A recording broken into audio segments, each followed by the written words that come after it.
دانشجویان دانشگاه دولتی خوجند به نام اکادمیک باباجون غفورov طریق نظام نو و زمانوی امتحان می‌سپارند. 3 سال می‌شود که دانشگاه دولتی خوجند به نظام نو یعنی نظام تستی گذشت که امتحان‌ها از روی 3 نمود تستی، خطی و ایجادی می‌گذرد. اکثریت امتحان‌ها طریق نظام تستی توسط کامپیوتر سپارده می‌شود که دانشجویان امتحان‌ها را طریق کامپیوتر می‌سپارند. هر دانشجو در سامانه دانشگاه کابینت انفرادی خود را داشته با آن طریق رمز وارد می‌گردد. در نظام تستی دانشجو باید به 32 سوال تستی از روی 5 نمود تست جواب دهد. صنفخانه‌هایی که در آن امتحان‌های تستی برگزار می‌شوند با کامپیوتر و دیگر تجهیزات‌های لازم مجهز گردانیده شدند.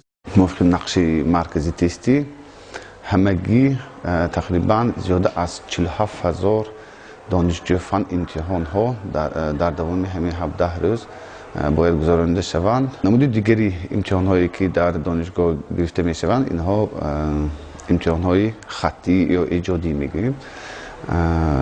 خصوصیت‌های خاصی بعضی فن‌های تعلیم داده شونده وادار می‌کنند که دانشجویان ملکه مهارت قابلیتی که هنگام تعلیم درس‌ها گرفتند در نزد آموزگار در نزد لابراتوری سپارند. در بینای فاکولته تلکومونیکاسیون دانشجویان از فن‌های بیولوژی، تاریخ، فیزیک، مالیه و اقتصادیات بازار امتحان سپاریدند. در اینجا مخصوص صنفخانه‌هایی هست که در آن کامپیوترها نصب کرده شده است.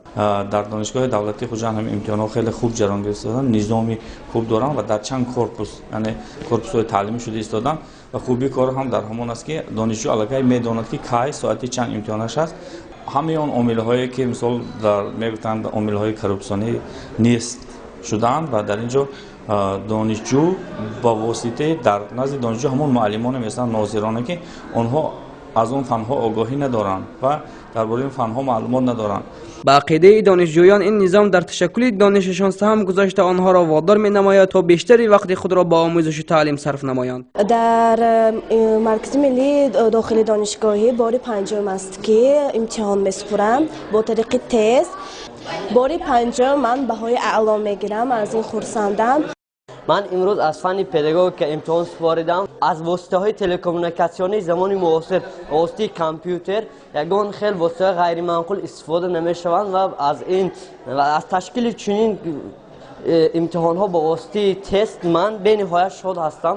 امتحان‌ها شفاف گذشته در آن دانشجو نمی‌تواند از هیچ گونه مواد یاری رسان یا خود شپرگل که استفاده برد. پس از جواب دادن دانشجو به تست‌ها بهای نهایی دانشجو در اکران نمودار گشته در کابینت انفرادیش ثبت می‌شود که آن را نمی‌توان دیگر بار تغییر داد. برای به دست آوردن نتیجه خوب دانشجو را می‌باید که دانش خوب داشته باشد. دانشجویانی که بلی به دست آوردهشان جوابگو به معیار مقرره نیست بار دیگر امتحان می‌سپارند. از سنه 26 دکمبر سال 2016 تا 14 ژانویه سال 2017 دانشجویان دانشگاه دولتی خوجند به نام اکادمیک باباجون غفورov از فن‌های گوناگون امتحان می‌سپارند. گزارش رستمبک احمد داونگی، رحمان و ظرفشان خوجمov برای برنامه اطلاعاتی نگاه دیار.